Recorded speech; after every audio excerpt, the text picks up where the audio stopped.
into, I had the opportunity, some of you guys might have seen it in the paper, I've already been in a big discussion at our table about the SU30-MKI. MKI stands for, I is for Indian. The MK is the Russian designation for, it was the SU30M, that's the Russian designation for their newest fighter. The K means it's an export version, and I means it's for the Indians.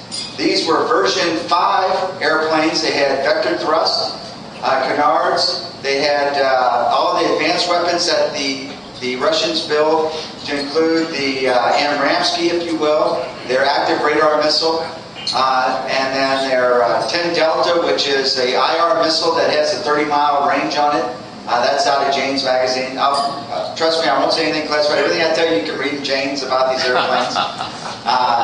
And we had them here. We also had them up at Mountain Home for 2 weeks, where we trained with them to teach them how to fly out of red flag. And a couple of things happened there. First off, we realized the Tamansky engines that are in those airplanes are very susceptible to fog and foreign object damage. Now, the reason that's a big deal is they have to take 1 minute spacing for takeoff. Well, in a red flag, where we're launching, 60 to 80 airplanes, if you got somebody that's going to get out there and take 1 minute between airplanes to launch 6 airplanes, you go, yeah, right, go find someplace else to fly. So we trained with them, and we worked with them and got them to shorten that down to about 45 seconds.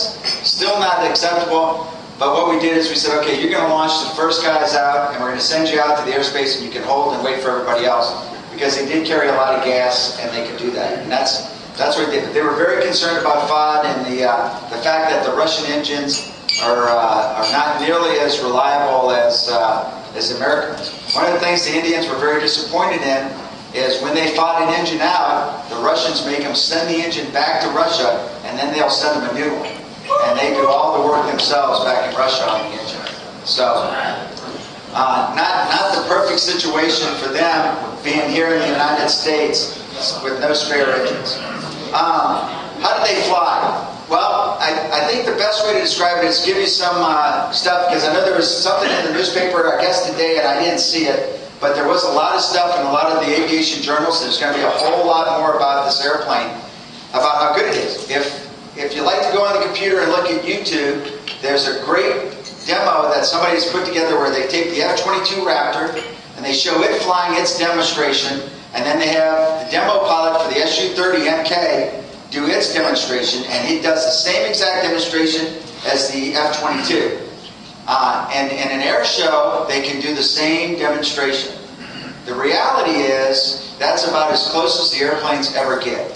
When you compare it to U.S. airplanes, where does it stand up against the F-16 and the F-15?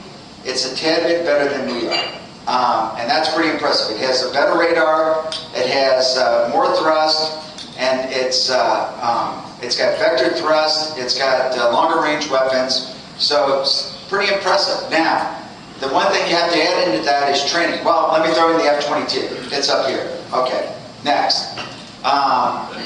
Maneuvering, 1v1 fighting. We had the opportunity to do a lot of 1v1 fighting with it. And we were very concerned because in Cope Indias, where we went over to India and fought them, they always had their best pilots. We always fought them at their Nellis, and they always had their best pilots flying it. We always had an operational unit either out of Kadena or Misawa, where the experience ratio, there was 80% inexperienced guys, less than 500 hours flying time, and 20% experience. That 20% experience was normally guys that had been on staff jobs and come back, so they really hadn't had a lot of time flying. And they went over there, and we kind of held their own, but the Indians pounded their chest and said, look, we were able to beat them more than they beat us. And that was true over there. Well, they come to Mountain Home, and they brought a regular operational Su-30 unit with an experience level of about 50-50. And their experienced guys all came out of the MiG-21 Bison.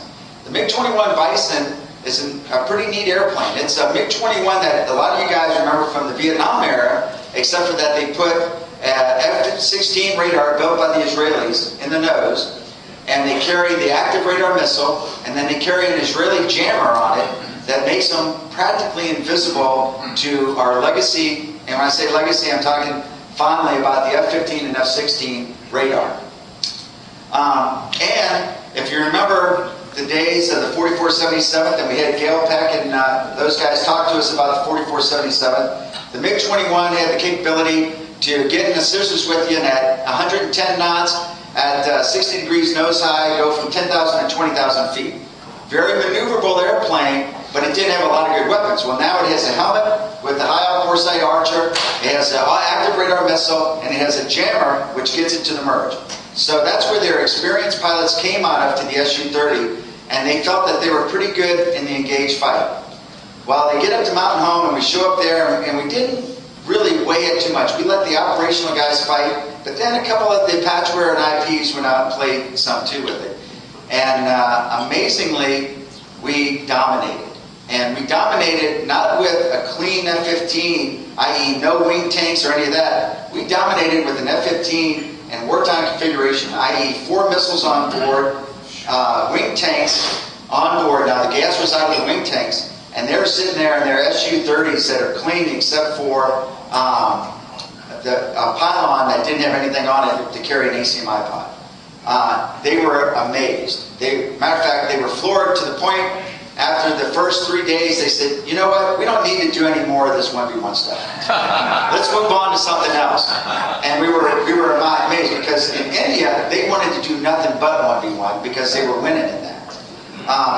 Real quick on the airplane, vector thrust. In the Raptor that has vector thrust, it's two-dimensional, but it works in the pitch mode. So when the airplane pulls and it gets past a certain AOA, it's not an airspeed, it's an AOA limit, post-stall maneuvering, then the vector thrust kicks in and it drives the airplane around. In the Su-30, what it has, instead of having two-dimensional in the pitch, they have it on a V. So if you're looking at the rear end of the airplane, the thrust moves like this.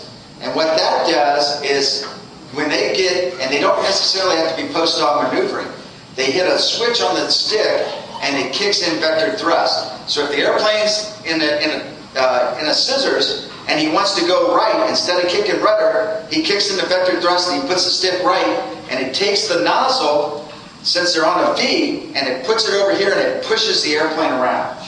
Now, while that sounds really good and it's great for a lot of thrust, what it does is it creates massive drag. It's a big airplane, a huge airplane. And now it's just taking it and moving it across the sky. So what happens is, while it can move its nose around, it starts sinking. Well, what do? Well, we've been fighting the Raptor, getting our butts kicked, and we go, you know, the only chance you have against the Raptor is when he's in a turn and he's coming around the corner and you have an inexperienced guy, because the experienced guys know not to get there, but the inexperienced guy has got, and this is no shit, 28 degrees per second turn rate at 20,000 feet. The F-15 has an instantaneous of 21, a sustained of about 15 to 16 degrees. The Raptor can sustain 28 degrees. Some of these young guys, that's not enough for them. They want more than that. So they'll come around the corner, and here you are in your Eagle just kind of hoping that he gets scared. You're pointing your nose out here, and he pulls to the point that he goes post-stall maneuvering. Well, once he goes post-stall, the airplane stops moving around the center of lift on the wing, and it goes around the center of gravity up by the nose, because it goes on just thrust, and the ass end drops down, and the airplane will rotate like this. Well, in the Eagle or the Viper, when you see that, you immediately go vertical because you know he's not going to be able to go up with you. And you have one fleeting opportunity against the Raptor, and that's it. Now, the real key is you never even get that close to the Raptor because you never see him, and he shoots you before you get there. The Su-30, no problem. Big airplane, big radar cross-section. He's jinking and jiving just to get to the merge, but he's jamming. So yeah, your missiles aren't working, so you get to this visual fight. Well, you roll in on him, and he's got about 22 degrees, 23 degrees per second sustained turn. Nowhere near the Raptor. Well, we've been fighting the Raptor, so we go, yeah, okay, oh dude, this is easy. So we start to pull in on him, and then all of a sudden you see the ass end kick down, and he starts doing vector thrust, but now he starts falling out of the sky. He's falling out of the sky so fast that you don't even have to go up. You just pull the stick back a little bit, pull the throttles, go to guns, and come in and drill his brains out. And so